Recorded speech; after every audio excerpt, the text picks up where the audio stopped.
Welcome to 44 Minutes. Today's episode is especially difficult. And on top of that, it is on a couch.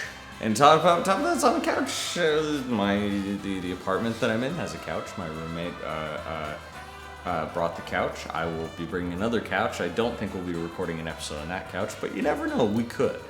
We might just get crazy in here. There's a TV over there. There's a TV. I had to turn off the TV because it makes a really weird sound when it's plugged in that weirdly enough goes away when you turn it on.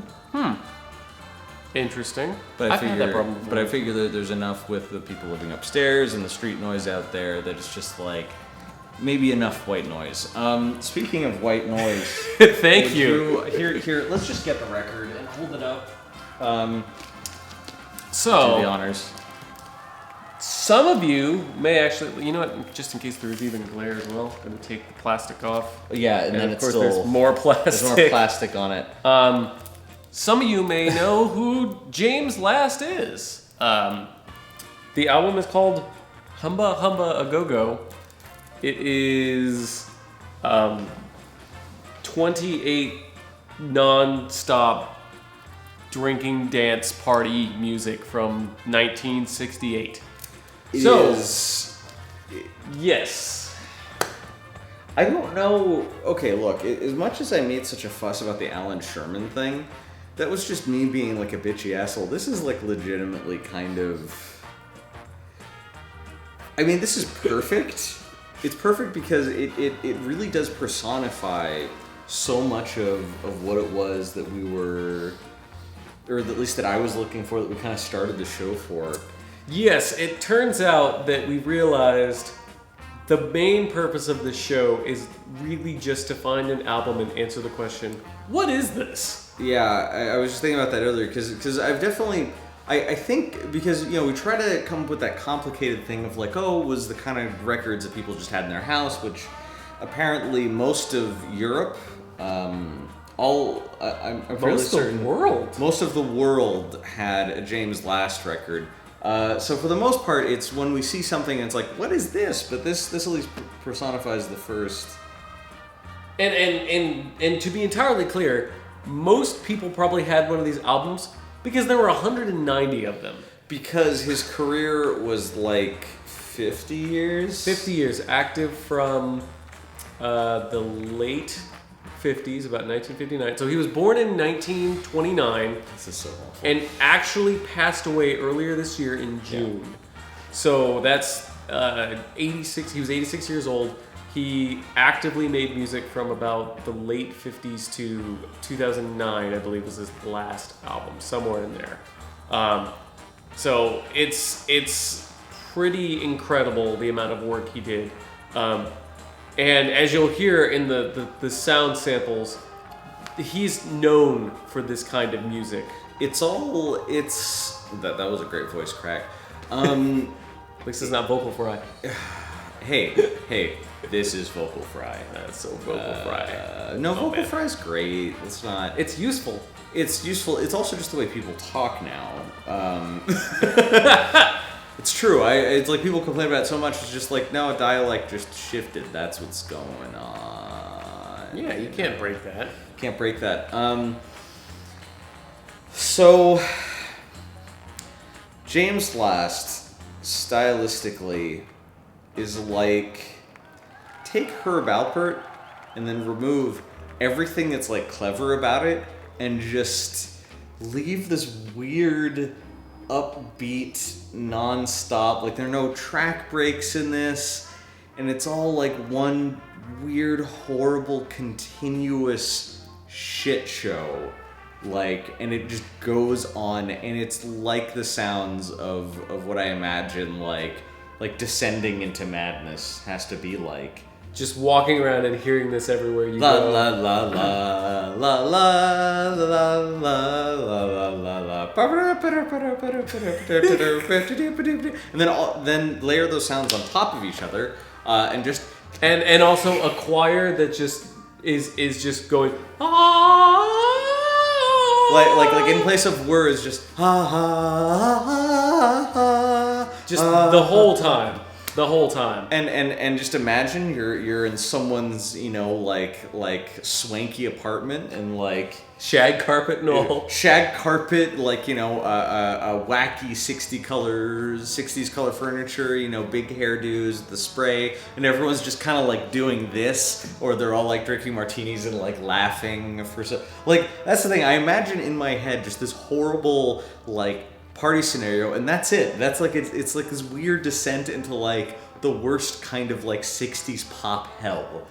And to again put context to this, 190 albums, 65 of which were on the top charts in the UK alone. He received many accolades, many awards. He received an award from MIDIM, which is a French international, but it's based in France, and a music production and networking system. Like it's they do an annual event and they bring together people from all across the world. And he was, I think, like one of their first people that they started giving awards to. But he's considered the most successful band leader of the latter half of the 20th century.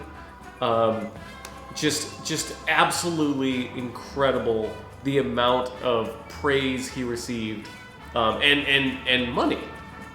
Despite the fact that one of the things we found out is that he was virtually broke because of very poor financial advice. So that seems like a running theme with a lot of artists. That's true, and taking that into consideration, see, what I need to learn the lesson here is that I need to learn how to make repetitive garbage for the rest of my life that people enjoy. And then I just need to have like a really good like CPA or something like that, or somebody who knows what they're doing, some kind of like wealth management.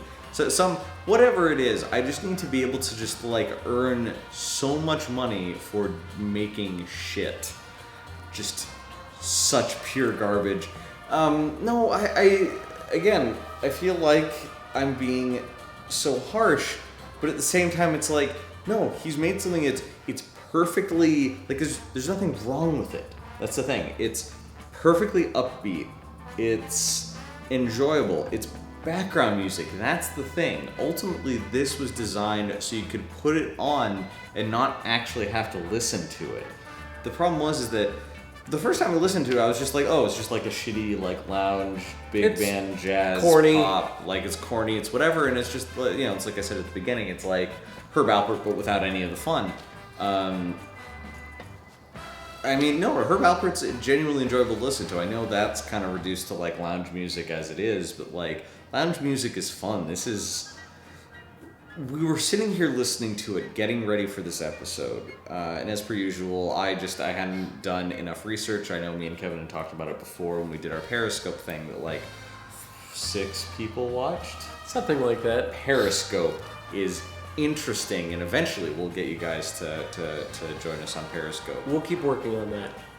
It'll be just as fascinating. I will also stand there with the bass guitar again this time and just play it while dreaming about buying a Steinberger.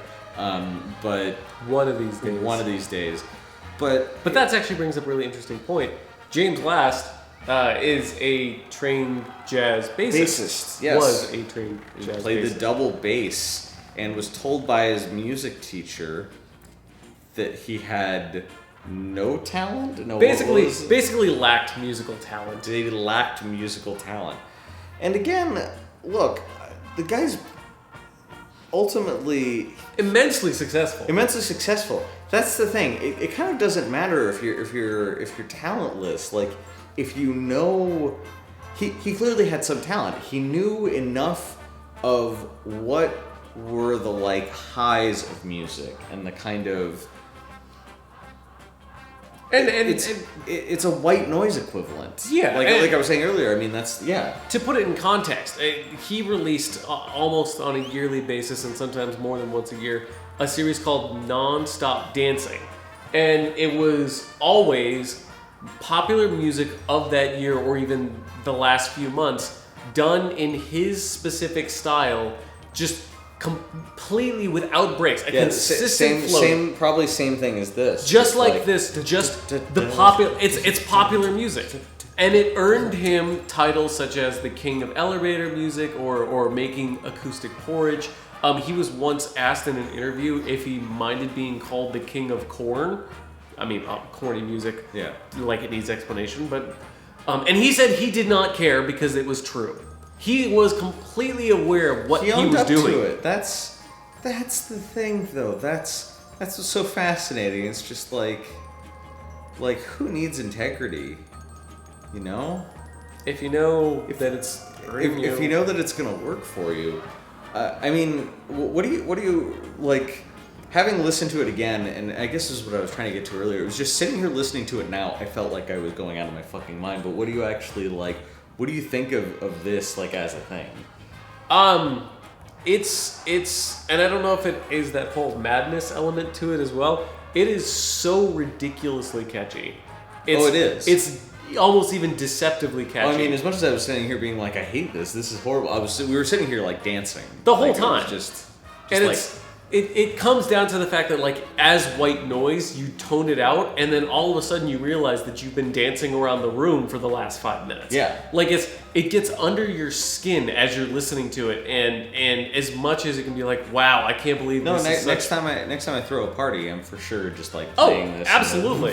This is a perfect mix to go in. You could just slide this in there, and when people aren't paying attention, it'll take them like half the album to be like, what are we listening to? And they'll have enjoyed it the whole time. Yeah. But it's utter madness. I mean, and again, to accentuate the fact that he had so much success, he is second only to Elvis Presley in the UK in terms of his pop chart success. Didn't really have singles that were successful. It was the albums themselves. And that's the deal. He sold so many albums.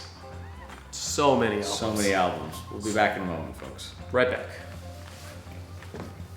Wow. Do we have more to say about this? That's what I was just thinking. Is like I think I'm out. Yeah, I'm just kind of like. Do you want to go? You know what? We're still recording. Yes, we are still recording. As a break, maybe we should just end the episode here. What else? Is there anything else you want to add? I'm almost actually completely on board with that. I was gonna say, like, this is really, really. It's so basic. It's so basic, but that's the thing. It's so self-explanatory. You can listen to the clips we're gonna play. You can find it online. It's on YouTube. It's on YouTube. I guess if you really want to look up the rest of his career, go right the fuck ahead. But ultimately, I mean, there was this moment where we were playing and he read out this thing where I think it says in German that like he played some Beatles songs. Yes. He covered so many different people. He covered ABBA. He covered the Beatles. But it was one of those things where, like, as soon as he said that, I just, without really thinking about it, it's just like, I want nothing more than to never hear that. I don't... It was an aversion, not even like a grotesque aversion. It was just a cold logical decision of, this is something that I never want to come in contact with. This officially might be like the shortest episode. But you know what? It's the shortest episode for the longest career. It's the shortest episode for the longest career. But you know what? I am going to try to find and buy more James Last records because I want to own multiple. So, because I have one of those, the old record player, the one that's in the intro that I don't use anymore. I'm considering, because I left it back in Orange County, I'm considering taking it back. Just so every time I throw a party, I can put it in this room and just stack up a whole bunch of James Last records. Just let that shit run until someone starts talking about it. Because I have enough like really wonderfully pretentious like music nerd friends who are going to be like, "Dan, what the fuck is going on?" Yeah. So. And on top of that too, we have some surprises coming up in terms of formatting the show and everything, and I think. We want to revisit James Last in a different format to see if we can really go to a whole different level. I think the only way to extend this is to have more people to bounce this off of. Yeah. Yeah. I guess that's it. We'll see you guys in the next episode. It'll actually be a lot more interesting, and we'll probably have a lot more to talk about. And I just realized I forgot what our sign-off was. Does it? We'll see you on the flip side. Shit. Yes! They needed that. And that's the end of the episode. Thank you very much for sticking around and watching the whole thing.